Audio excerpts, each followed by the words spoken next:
I'm going to take all our savings, all our retirement. I'm going to buy blankets and sheets and candles and, you know, so I can barter. I don't think you're crazy. My whole family thinks I'm crazy. I've already done it. I've already done all I that. said, we need barter. You need stuff to barter. You need real stuff that people I want need. cigarettes and booze and, you know. And food. I think the most valuable thing is going to be food. And if you have chickens and rabbits and cows, I mean, that's food walking around. You just got to guard them. To close out here, if you ignore reality, you can ignore reality, sorry, but you cannot ignore the consequences of ignoring reality. If what I'm talking about is true, if there is a new world order, and they have a plan to bring down America, and part of it is collapsing our economy, you know, if they do that, first of all, they cut off all the welfare people that aren't getting their checks, they can't eat, they can't feed their families. You know, it's happened in Argentina. If you ever read, go online and search out what happened in Argentina in 2001. It happened in Zimbabwe. You know, the stores went dry. There was no food on the shelves. Glenn Beck says that's what's going to happen. They start from the bottom and create chaos. And then the government comes in, we'll take care of you, and you get smushed that way.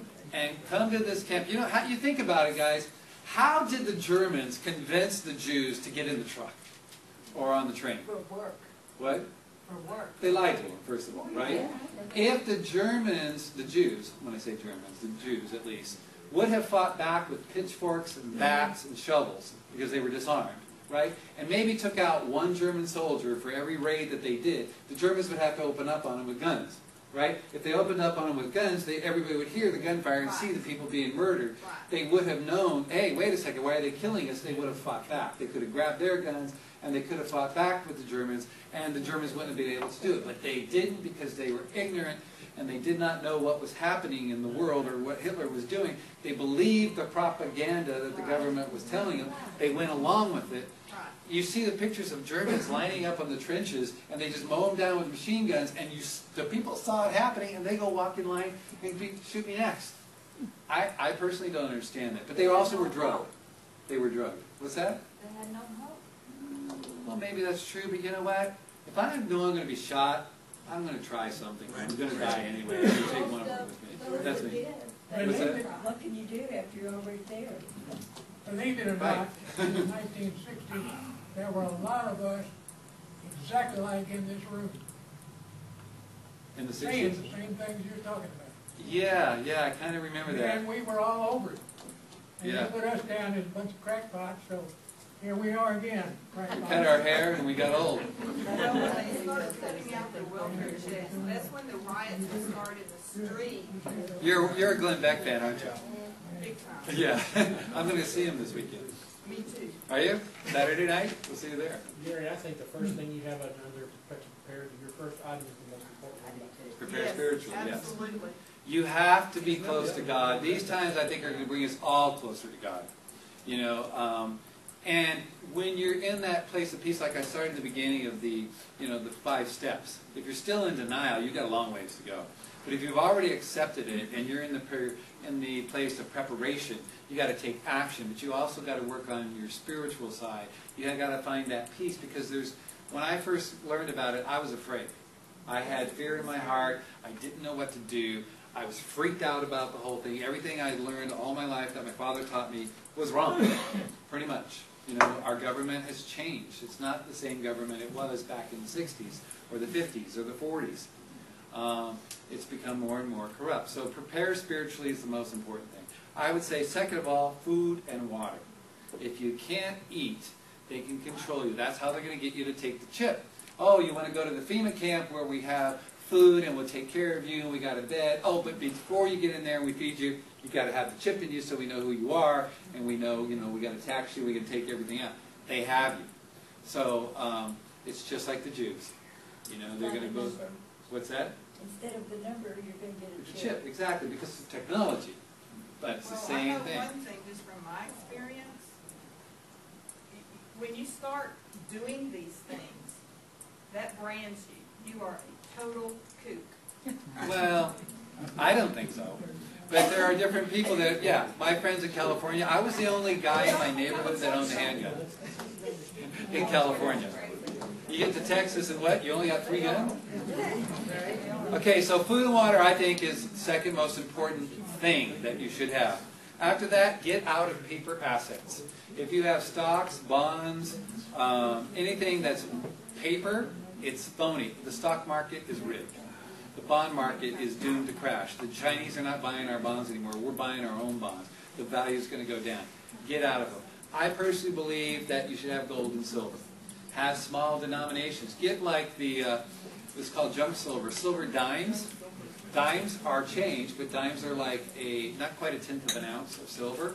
So if people are exchanging barter, I'm not going to take cash for my food. I'm only going to take gold or silver or something that I need. You know, maybe I need propane for my generator or something.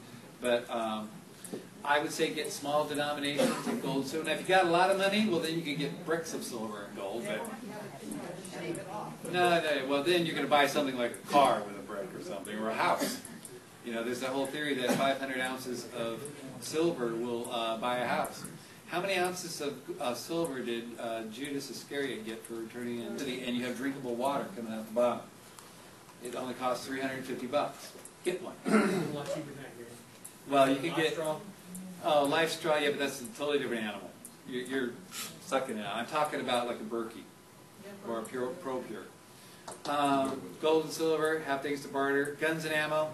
I think you need to defend yourself because not from necessarily the government or the soldiers or the cops or anything like that, but the people who don't have food and water and the criminal element. You know, I don't think it's going to be so bad in Granbury necessarily, but what about all the hoodlums from Fort Worth and Dallas? Well, Gary, I'd like to just challenge you. Be careful what you say about the criminal element because when you see that, good people will steal and hurt people to feed their kids. So everybody's going to be stealing then, okay, and hurting people for food and water. Mitch, I agree with you 100%, but I don't want to say that. That's one thing I know to do. All right, well, let's finish it off, and then you guys will have a question and answer. How about that? Good people will do bad. Sure.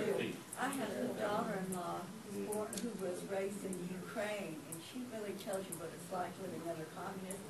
And whenever the Russians came in and took over Ukraine, they did it at night, and they took all the money out of the banks. And they woke up the next morning and didn't have any money at all. That's a great example. And this has really... Had they had gold and silver in a safe in their house, you know, it wouldn't have happened to them. Right? Right. I mean, if they're going to come and get my gold and silver, one of them's not going home. You know? Also, I say get a generator. If the power grid goes down, which it can, you need electricity. Or, you know, you could do solar generators. I've looked into those. They're like $20,000 for a good solar unit that's going to charge your house. A generator's like $900. I personally would recommend a propane generator because it's hard to keep gasoline. Propane keeps. You can get a big propane tank, and with power your generator, if electricity goes up. And it's good for barter. Okay, any other questions? Oh, that's fine for all the people that are healthy. You start thinking about some of us that are on a lot of drugs. It's not going to be so easy. That's where that first item comes in. Yeah. As we get the Well, get off the drugs, number one. Well, Number two, get a stockpile. Well, there are ways. There are ways. I've heard about that. There is going to be a movie on called 2016. It's out. Yes, Is it's it out? It's out. Is it out? Already? I don't know about I don't know that. if it's here or not, but it's made by the guy that did Schindler's List. Oh. Tony. You scared the heck out of me, and I'm an older guy. But got a question for you. You mentioned several of the presidents and worldwide leaders and rich people. But is there anything on Romney that you never said anything like this? Anything on what? On Mitt Romney? You want me to open that can of worms? Yeah. Is there anything about Romney? I have a video that I'll play you of Romney and Obama and what they say about different things, like the NDAA, Romney's for. Registration of the guns and the whole thing, Romney's for. Healthcare, Romney wrote the healthcare in Massachusetts. He's for. He's the same as Obama. I think I would still vote for Romney just to get Obama out. Personally, I think Ron Paul should have been our candidate, but that's me and the few Ron Paul supporters in the room. But yes, I do have a video. If you want to see it, I'll look it up real quick and I'll play it for you. Romney likes America. But what are we going to See, yeah, well, we thought Obama did too, didn't we? No, we didn't. I didn't. That's just not that. Universal coverage. I want everyone in Massachusetts and this country to have insurance. Now we're saying, everybody come on in. Everybody in, nobody out. Universal health care plan. That's what I'd like to see. We're also going to make sure people can't be denied on the basis of pre-existing illness. It will be against the law for insurance companies to deny you coverage because of a pre-existing condition.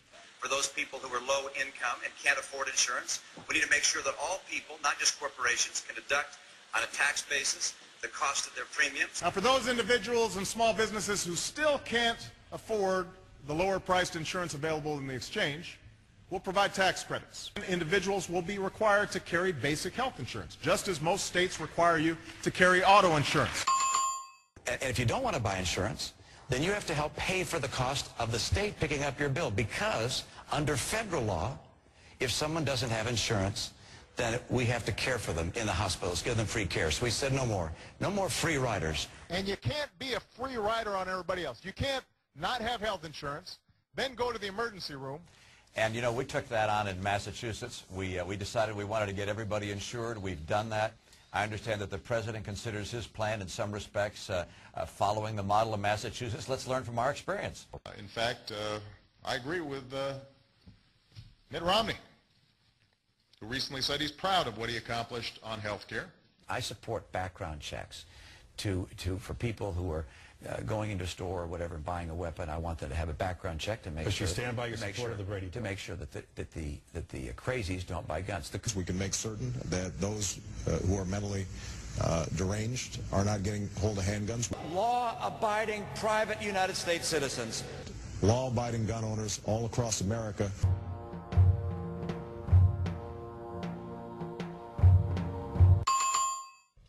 That this administration has systematically imposed the toughest sanctions on Iran ever. We're going to put a lot tougher sanctions on Iran, economic sanctions, credit sanctions. And applying the toughest sanctions that Iran's ever experienced. Put in place crippling sanctions against Iran. The one thing I can say with certainty is that we are going to need to see a stimulus package passed. He's talking about a $750 billion economic stimulus package. He wants it to be passed as soon as possible. What do you think about this proposal? I think there is need for economic stimulus, and government can help make that up in a very difficult time, and that's one of the reasons why I think a stimulus program is needed. And I think it was the right action to take. I know a lot of my fellow conservatives aren't happy with me that I supported the plan. I don't call it a bailout. I call it a rescue plan. The Troubled Asset Relief Program, or TARP. That was an investment made to try and keep a collapse of our entire financial system from occurring. And I think that's the case. I think had Ben Bernanke not pushed for a TARP-type program, we were going to be in a free fall. The TARP program kept that from occurring. So you feel it was well worth it? Well, it was the right thing to do. Okay. These targeted initiatives are right, and they are needed. TARP was the right thing to do. The president ultimately did what I suggested. The president ultimately did what I suggested. President Obama's jobs bill, he wants to create jobs in part by investing lots of money in infrastructure development. Are you with him on that? Well, infrastructure enhancement in this country is a positive way to long-term improve the job prospects in America. We must engage contractors across the nation to create jobs rebuilding our crumbling roads, bridges. And we have thousands and thousands of structurally deficient bridges. We have roads that are in terrible disrepair.